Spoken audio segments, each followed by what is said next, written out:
Magandang umaga sa ating lahat, class.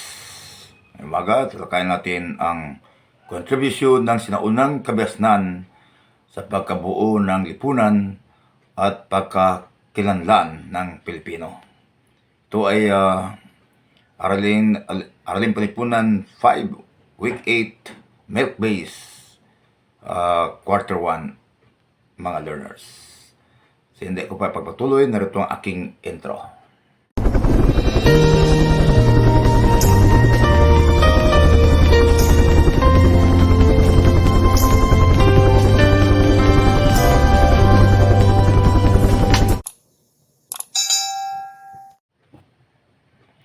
Sa ating papatuloy, mga karapatan ng tintapasa ng kababayan. Pang-airi at pagmamana ng mga ari-arian, pakipagkalakalan, pagiging dato kung walang magmana sa katungkulang ito, pamili ng pangasawa o pakipagdiborsyo sa asawa at muling pag-asawa. So, dito, pakipagkalakalan, ito ang karapatan ng tinatabasa ng kababayan. Pakikipagkalakalan, pagiging dato kung walang pagmamana sa katulang ito, pamili ng mapangasawa, pakipagdiborsyo sa asawa at muling pag-asawa, ito ay inulit na lang. Then, pagpangalan ng anak. Kalagayan pampolitika sa sinulang lipunang Pilipino.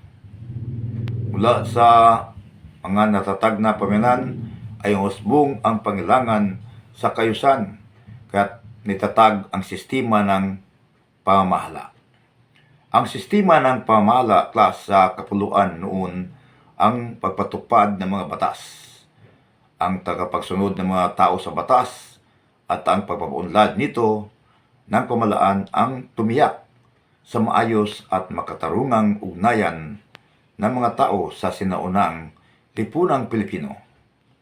Nakaatang sa balikat ng pinuno ang tungkuling pagpapamanatili ng kaayusan at kapayapaan sa pamayanan at pati ang pangangasiwa sa kanilang kabuhayan. May dalawang uri ng pamahalaan na umiiral sa sinaunang panahon sa Pilipinas. Letter A, mayroon tayong barangay. So, ang barangay ay salitang halaw sa balangay na tumutukoy sa sakyang pandagat na ginagamit noon ng mga sinaunang Pilipinong hirahan sa mga kapatagan. Ang barangay naman ay isang unit pampolitika, panlipunan at pangkabuhayan noong sinaunang panahon sa Pilipinas. Binubuo ito ng 30 hanggang 100 pamilya ang isang barangay.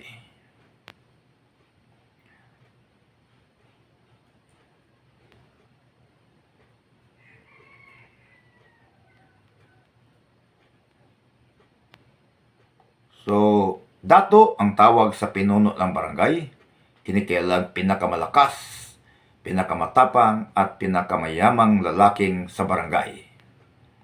Siya at ang kanyang pamilya ay kabilang sa pinakamataas na antas ng lipunan noon.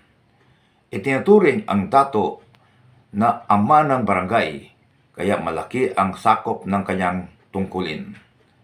Nakasalalay sa kanya ang kapaganakan ng buong barangay, kaya tungkulin niyang magpatupad ng mga batas at pagtanggol ang kanyang nasasakupan laban sa mga kaaway. Paggawa ng pagpatupad ng batas, may dalawang uri ng batas na umiral sa barangay. Una, ang batas na nakasulat ay mga pag-utos na ginawa ng dato kasama ang lupon ng matatanda sa barangay na nagsilbing kanyang tagapayo.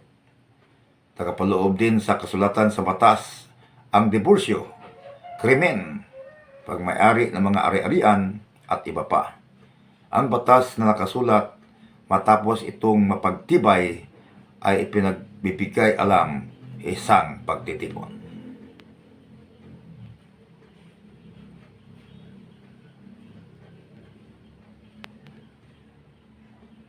umaluhukan o tagapagbalita ang tagapagbigay alam matapos itong mapagtibay. Sa Visayas, ang umaluhukan ay isang pinunong inihalal ng dato sa tuwing may malaking kaguluhan na maaring ayusin. Siya ang inasahang maglilitis hanggang sa pagsundo ang mga nakaalitan.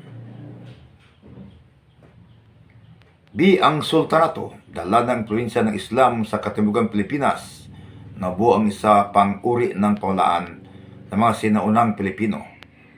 Ang sultanato ay isang sistema ng pamahalaan na batay sa katuruan ng Islam. Ang sultan ang pinakamataas na pinuno sa isang sultanato. Si Sharif Uy Hashim ang natatag unang sultanato sa Pilipinas at tumayong sultan ang nagsilbing batayan ng lawak ng kanyang nasasakupan ay kung hanggang saan umabot ang tunog ng tambol mula sa kanyang tirahan.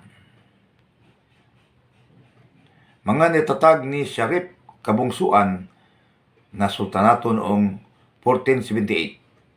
Number 1 dito ang Mindanao, number 2 ang Sulu, number 3 ang Cotabato, at number 4 ay ang Lanao.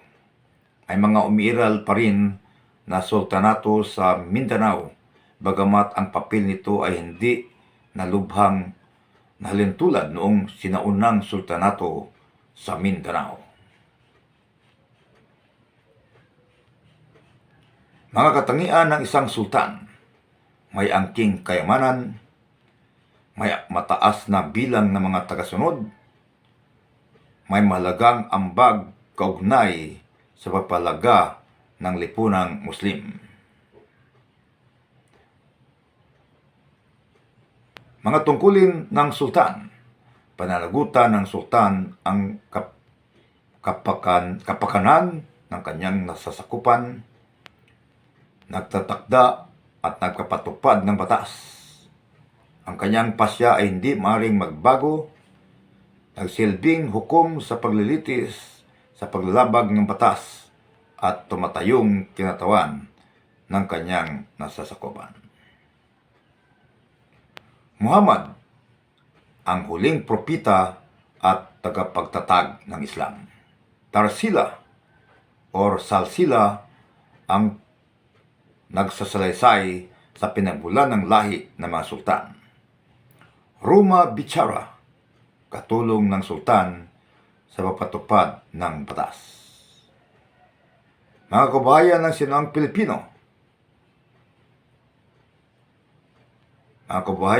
Pilipino, mayroon tayong kabuhayang agrikultural. So dito nagsimulang magsaka, natutong gumamit ng patubig, natutong magbungkal ng lupa, at natutong magkaingin. Pag may-ari ng lupa, may patakaran sa mga-ari ng lupa. Ang mga lupain ay may nakalaan para sa kapakinabangan ng mga maginoo o pamilya ng dato. May mga lupain at lugar na itinuring na pang-ari ng buong barangay. Ang lupang pang-ari ng isang pamilya ay ang lupang kinatirikan ng kanilang tahanan. May patakaran sa pang-ari ng lupa. So dito naman, ang kabuhayan ng silang Pilipino sa mga industriya. Nakatuklas ng iba't ibang gawain, produkto at paraan upang higit na mapakinabangan ang kapaligiran. Nakatuklas ng paraan paggamit ng hilaw na material. Nabubuhay ang iba't ibang industriya, pagpalayok, paghahabi, at paggawa ng sasakyang pandagat.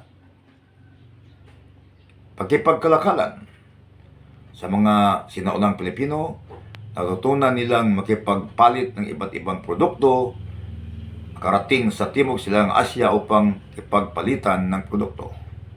Gumamit ng ginto at kabibi bilang salapi, naging sentro ang barangay sa kalakalan tulad ng palay, isda, niyog, kopra, tanso at ginto. Napalago ng sinuang Pilipino ang pakipagkalakalan.